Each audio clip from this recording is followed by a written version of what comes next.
Comment ajouter ses profils de réseaux sociaux sur la Search Console? Bonjour à tous, c'est le tuto du jour par 410 Gone. Je vais vous montrer aujourd'hui comment profiter de cette nouvelle fonctionnalité de la Search Console qui vous permet de créer des propriétés dédiées à vos profils de réseaux sociaux. Donc vous n'avez sans doute pas échappé à l'option, elle est sortie il y a quelques jours. Et restez bien jusqu'à la fin parce que je vais vous montrer comment créer les différents réseaux sociaux qui sont disponibles, mais aussi je vous montrerai quelques datas. Je voulais attendre quelques jours parce qu'évidemment quand on crée la propriété au début, en général, elle est vide. Voilà. Alors c'est parti, on bascule sur l'écran et on va faire les différentes options. Alors pour info, je m'étais connecté, mais ça a potentiellement redemandé de se connecter, donc soyez pas surpris. Donc là, comment on fait? On va en haut dans la liste des propriétés et on clique sur Ajouter la propriété. Vous voyez là sur Ajouter un site web, vous retrouvez en fait les deux features historiques, domaine et préfixe URL, qui sont celles qu'on utilisera bien sûr le plus souvent. Mais là, donc, on va commencer par Instagram. Donc, normalement, si j'ai pas oublié mes identifiants, donc là, on retrouve ici la partie Authentication avec les autorisations. Donc là, vous voyez qu'on a assez peu d'infos qui sont partagées. Donc forcément, j'accepte. Donc là, il me charge la fenêtre de connexion ici.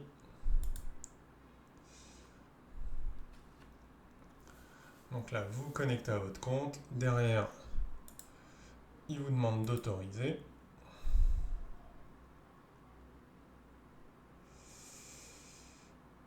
Et là, il va faire l'ajout tranquillement. Voilà, donc là, vous voyez, il vous met la propriété a bien été ajoutée. Donc là, je peux faire accéder à la propriété. Donc là, vous voyez, comme il disait, aucune donnée accessible que dans 48 heures. Voilà. Et on voit déjà un petit aperçu, je vous le montrerai dans un cas concret tout à l'heure, comment l'ajuster. Donc ça, maintenant on va aller faire les autres. Donc les autres sont assez similaires, mais je vous les montre comme ça vous servira pour le tuto. Donc on va aller faire TikTok. Là, alors là il détecte bien que j'étais connecté. En revanche, alors pour le coup, je vais me connecter, là je mets mon compte à moi. Vous n'êtes pas obligé de mettre tout le temps le même compte, ça peut être le compte que vous souhaitez traquer. Ici, on n'a pas fait de TikTok 410, j'en ai un sur Patrick, donc le voilà. Enfin, sur moi. Et voilà, pareil, même topo, vous voyez, ça va assez vite. Là, derrière, ajouter, on va faire X. Twitter pour les intimes. Tac, Authorize App. Là, ajout en cours. Et voilà, donc toujours pareil, on voit ici exactement les mêmes infos. Et puis on va terminer par YouTube. Ici, alors là, il me demande mes différentes chaînes. Voilà, donc on va ajouter ici 410 Gone. Là, et accéder à la propriété. Voilà. Donc à chaque fois, vous voyez, on a le côté de pas d'infos depuis la création. Donc ce qui est normal, c'est classique sur une propriété. Et maintenant, donc, je voulais vous montrer plusieurs choses. C'est la première, c'est qu'on n'a absolument pas de lien réel créé entre votre site, propriété ou domaine, et les profils des réseaux sociaux. Ce sont des propriétés à part. Vous auriez pu mettre la propriété d'un autre site, ça ne changerait rien. Voilà. Je vais vous le montrer sur un cas concret d'une autre activité que j'ai, où j'avais déjà mis la chaîne YouTube l'autre jour. Je ne voulais pas le faire sur 410 pour garder pour ce tuto, justement. Alors, ici, on va retrouver du coup en commun avec la Search Console, enfin les propriétés classiques, la possibilité donc de filtrer 7 jours, 28 jours, 3 mois dans des insights. Là, on retrouve quelques infos. Ici, donc rien de fou pour l'instant, c'est pas une grosse chaîne, celle-là. On va retrouver dans la partie performance qui correspond au rapport complet. Ici, ce qui est intéressant, c'est qu'on va retrouver du coup toute la partie des requêtes en fait qui sont tapées pour arriver au contenu de la chaîne YouTube. Voilà. Donc en gros, c'est vraiment comment votre chaîne YouTube performe sur Google.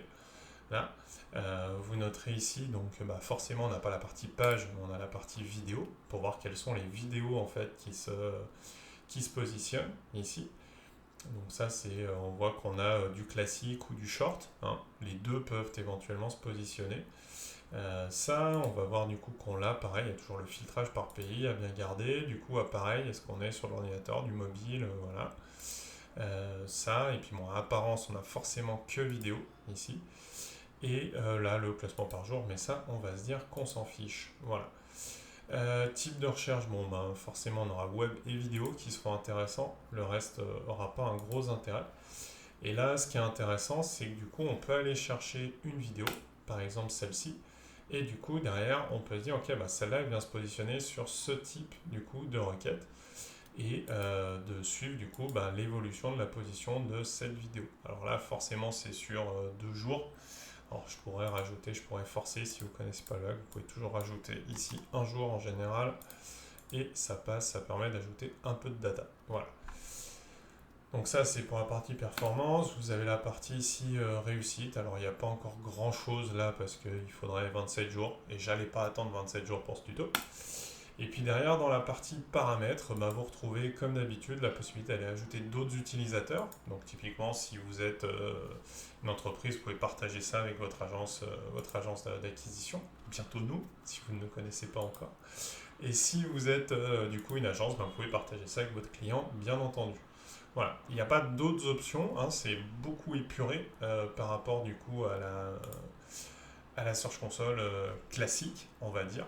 Et voilà, donc l'idée en fait de ces features, c'est vraiment de vous permettre d'identifier quels sont les positionnements du coup des réseaux sociaux sur Google, donc dans quelle mesure ces contenus-là vont aussi se positionner.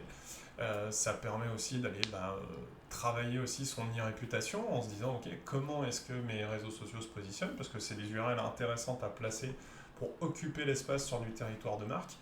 Et puis le territoire de marque est votre notoriété aujourd'hui avec l'avènement de toute la partie AI Overview sur Google ou Géo qu'on appelle sur les LM, qui reste que du SEO, rappelons-le. C'est hyper important à travailler. Donc clairement, ces outils vont vous permettre de mieux monitorer l'efficacité des réseaux sociaux dans votre stratégie SEO. Voilà. Eh bien écoutez, j'espère que c'est clair. Pensez à aller bien les configurer rapidement. Plus tôt vous les configurez et plus tôt vous aurez de la data. Et puis si vous avez besoin d'aide, que ce soit pour cette config ou pour votre stratégie d'acquisition de trafic ou e-commerce, vous pensez à nous, 410 Gone. À très vite.